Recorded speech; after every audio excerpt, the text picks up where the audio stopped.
Bo Nickal got scammed. There's really no other way to put it.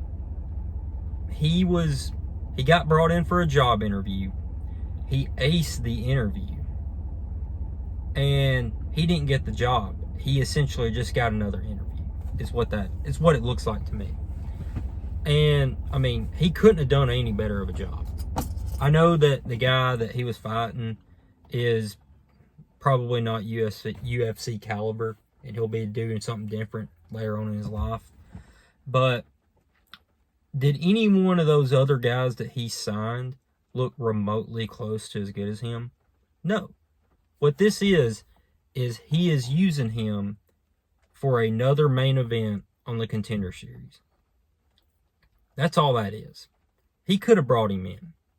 You could have brought him in, but when you're like, I mean, is he going to put him on like the second fight on the undercard?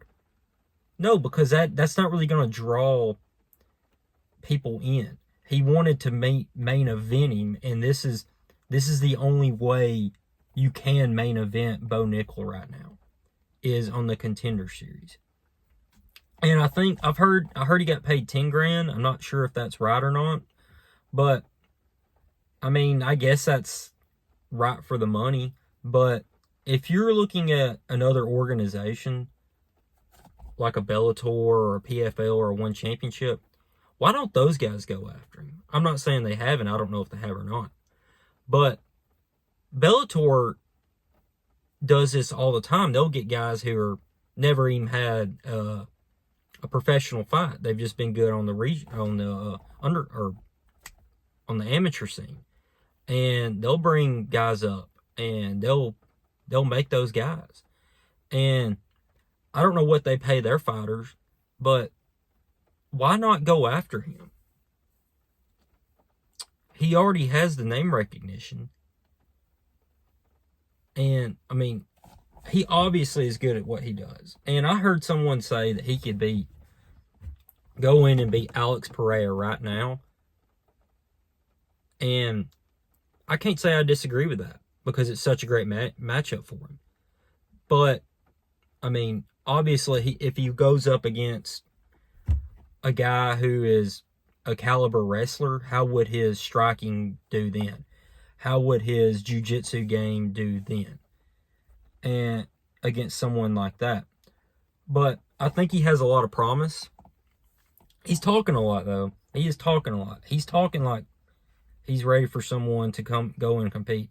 And I think his transition will be similar to Chimaev's, is what I think. And let's just say he's going to get an easy opponent, and he'll beat the next guy on the Contender Series. But what happens after that? How slow do they go after that?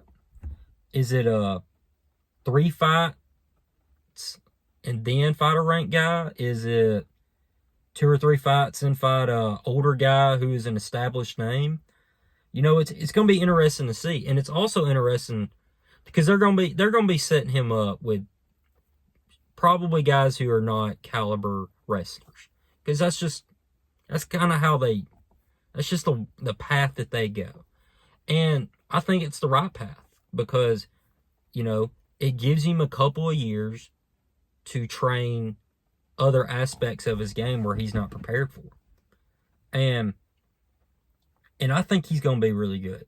But here's the thing. I mean, when you're 2-0, I mean, there is just so much more ahead of him in his career. And how would he do if he does lose? If he's 5-0 and then he loses his next fight, where is he mentally at? Is he mentally strong enough to be able to accept a loss and keep going on? Because some of those guys aren't. Like, when you're 5-0 and you've never been rocked, some of those guys aren't. And how would he react in adversity in a fight?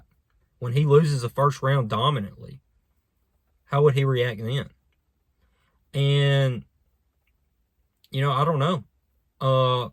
I'm looking forward to seeing it, though. But my final thought is he just got scammed, and Dana White is using him. And he was he was saying all the stuff as far as he's fine with being on the Contender Series again, but deep down, he's not. No one wants to be on the Contender Series after winning a fight like that. Everybody wants the contract. You can't, and I think he said he wasn't disappointed. We all know that's a lie. Everybody was disappointed when you don't get a contract. But be sure to like and subscribe, and thanks for watching.